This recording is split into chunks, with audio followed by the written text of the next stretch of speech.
Vitamin A సాధారణంగా కంటి ఆరోగ్యంతో ముడిపడి ఉంటుంది. కానీ దాని లోపం ఒక వ్యక్తి సంతానోత్పత్తిని కూడా ప్రభావితం చేస్తుంది. క్లీన్ అండ్ క్లినిక్ ప్రకారం విటమిన్ ఏ లైంగిక ఆరోగ్యంలో ముఖ్యమైన పాత్ర పోషిస్తుంది.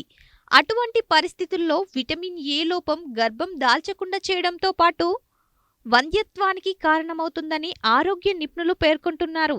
అందుకే విటమిన్ ఏ లోపం లేకుండా చూసుకోవాలని చెప్తున్నారు. విటమిన్ ఏ లోపం ఎలా వస్తుంది? విటమిన్ ఏ శరీరంలో ఉత్పత్తి కాదు. దాని పరిమాణాన్ని ఆహారాల నుంచి మాత్రమే పొందవచ్చు. అటువంటి పరిస్థితులలో శరీరం ఆహారాన్ని సరిగ్గా గ్రహించలేనప్పుడు విటమిన్ ఏ లోపం ఏర్పడుతుంది.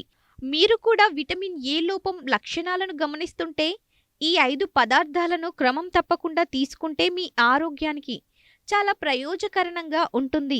విటమిన్ ఏ లోపం లక్షణాలు: తక్కువ వెలుతురులో చూడలేకపోవడం, కళ్ళు పొడిబారడం వల్ల ఇన్ఫెక్షన్ వచ్చే ప్రమాదం, చర్మం పొడిబారడం, దురద, కెరాటినైజేషన్, పిల్లల్లో నెమ్మదిగా ఎదుగుదల.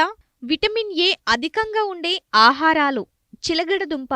చిలగడదుంపలో మంచి మొత్తంలో విటమిన్ ఏ ఉంటుంది. అటువంటి పరిస్థితులలో మీరు చిలగడదుంపను ఉడికించి తింటే దాని నుండి 1403 ఎంసీజీ విటమిన్ ఏ లభిస్తుంది. క్యారెట్. క్యారెట్లో బీటా కెరోటిన్ పుష్కలంగా ఉంటుంది. అరకప్పు పచ్చి క్యారెట్లో 459 ఎంసీజీ విటమిన్ ఏ ఉంటుంది. ఇది కాకుండా క్యారెట్లో ఫైబర్ కూడా పుష్కలంగా ఉంటుంది. ఇది మలబద్ధకాన్ని నివారిస్తుంది. మెరుగైన పేగు ఆరోగ్యాన్ని ప్రోత్సహిస్తుంది. ఆకుకూరలు. పాలకూర అనేక పోషకాలతో నిండి ఉంది. అరకప్పు ఉడికించిన పాలకూర 573 ఎంసీజీ విటమిన్ ఏ ఉంటుంది. అంతేకాదు రక్తపోటును తగ్గించడంలో, గుండె ఆరోగ్యాన్ని పెంచడంలో పాలకూర ప్రభావవంతంగా ఉంటుంది. బ్రోకలి. విటమిన్ ఏ పుష్కలంగా ఉండే మరో కూరగాయ బ్రోకలి.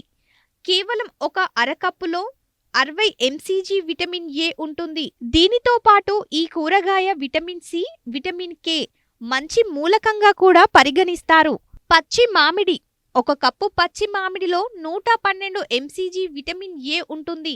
ఇది కాకుండా మామిడిలో యాంటీ ఆక్సిడెంట్లు, వైటరీ ఫైబర్ పుష్కలంగా ఉంటాయి. ఇవి పేగు మెరుగైన పనితీరుకు దోహదం చేస్తాయి. రక్తంలో చక్కెరను నియంత్రించడంలో సహాయపడతాయి.